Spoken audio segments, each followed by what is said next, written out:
Assalamualaikum warahmatullahi wabarakatuh. Perkenalkan, nama saya Umi Neha Khalifatus Solehah, NIM 211101040017. Di sini saya akan menjelaskan tentang hambatan-hambatan dalam pengelolaan kelas. Menurut Mudasir, masalah-masalah dalam manajemen kelas terbagi menjadi dua, yaitu kasus yang terjadi di dalam kelas dan pengelompokan masalah dalam pengelolaan kelas. Ada 3 faktor yang mempengaruhi hambatan guru dalam pengelolaan kelas, yaitu lingkungan fisik, kondisi emosional, dan organisasional, yang diantaranya sebagai berikut. Yang pertama yaitu lingkungan fisik.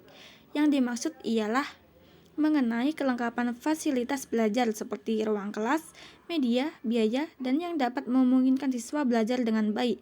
Fasilitas menjadi masalah yang cenderung tidak diperhatikan guru dalam manajemen kelasnya. Dalam inilah yang dapat memunculkan adanya masalah dalam proses belajar mengajar dan materi yang guru berikan pada siswa. Lengkap dan tidaknya peralatan belajar dapat menimbulkan hasil tertentu terhadap hasil belajar. Kekurangan peralatan belajar dapat membawa akibat yang negatif. Misalnya, siswa tidak dapat belajar dengan baik sehingga susah untuk mencapai prestasi yang tinggi. Menjadi kurang pengetahuannya tentang materi-materi sejarah, materi ataupun gambar-gambar yang hanya di dalam buku cetak, dan tidak terlalu mencuri perhatian para siswa.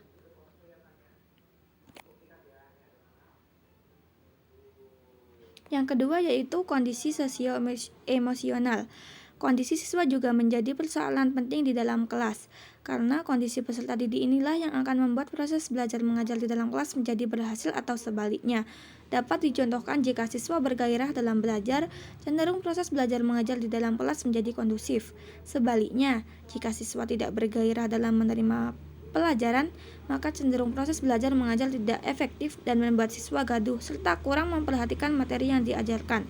Mudasir menyatakan bahwa ada beberapa masalah pokok dalam kaitannya dengan pengelolaan kelas, yaitu kurangnya kekompakan, kurang mampu mengikuti peraturan kelompok, reaksi negatif terhadap sesama kelompok, penerima kelas atas tingkah laku yang menyimpang, dan lain-lain.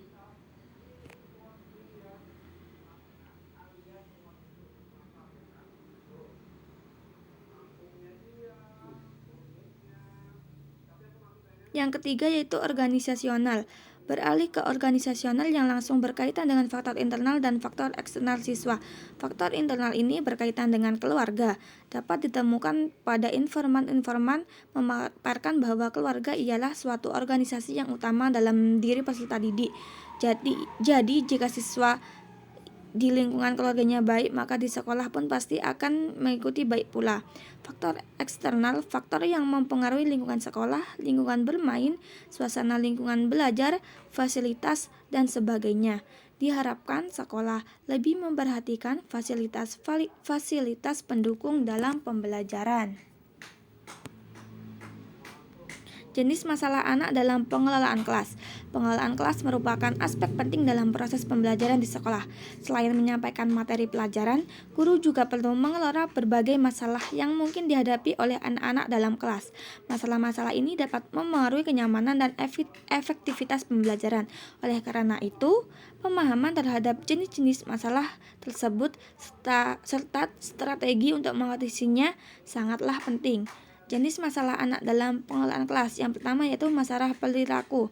Sering menjadi fokus untuk dalam pengelolaan kelas. Hal ini mencakup perilaku yang mengganggu, tidak patuh atau agresif. Siswa mungkin mengalami kesulitan dalam mengontrol emosi mereka atau berinteraksi dengan teman sekelas. Yang kedua, masalah motivasi. Beberapa anak mungkin mengalami kesulitan dalam motivasi diri mereka sendiri untuk belajar. Hal ini bisa disebabkan oleh kurangnya minat terhadap materi pelajaran atau masalah-masalah pribadi di luar. Yang ketiga, masalah akademik mencakup kesulitan dalam memahami materi pelajaran, menguasai keterampilan tertentu, atau mengikuti kecepatan pembelajaran kelas. Beberapa anak mungkin merasa tertinggal atau tidak mampu menyelesaikan tugas-tugas dengan baik.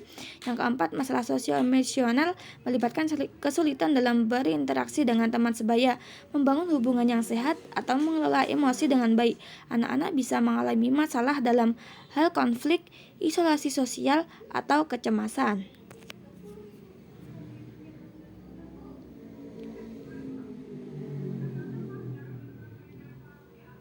Mengatasi hambatan-hambatan dalam pengelolaan kelas. Tujuan utama mengatasi hambatan atau masalah kelas adalah agar proses pembelajaran berjalan lancar dan tujuan pendidikan tercapai secara optimal. Oleh karena itu, hal pertama yang harus dilakukan guru adalah membangun kesadaran bagi siswa untuk bisa hidup secara bermartabat. Pengelolaan kelas yang efektif merupakan prasyarat mutlak bagi terjadinya proses belajar mengajar yang efektif.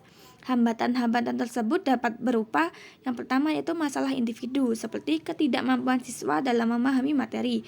Yang kedua, masalah kelompok seperti ketika siswa-siswi kurang kooperatif dan sulit untuk bekerja sama. Untuk mengatasi hambatan-hambatan tersebut, guru harus menggunakan berbagai strategi seperti memberikan ganjaran bagi ketepatan waktu penyelesaian tugas siswa, penetapan norma kelompok yang produktif, pengaturan ruangan atau benda-benda dalam kelas, dan sebagainya. Dalam mengatasi masalah pengelolaan kelas, guru harus memiliki kemampuan dalam menangani siswa yang memiliki masalah, seperti tidak mau berpartisipasi dalam kegiatan kelas, tidak mau bekerja sama dengan teman sekelas, dan sebagainya. Sekian presentasi yang dapat saya sampaikan. Kurang lebihnya mohon maaf. Wassalamualaikum warahmatullahi wabarakatuh.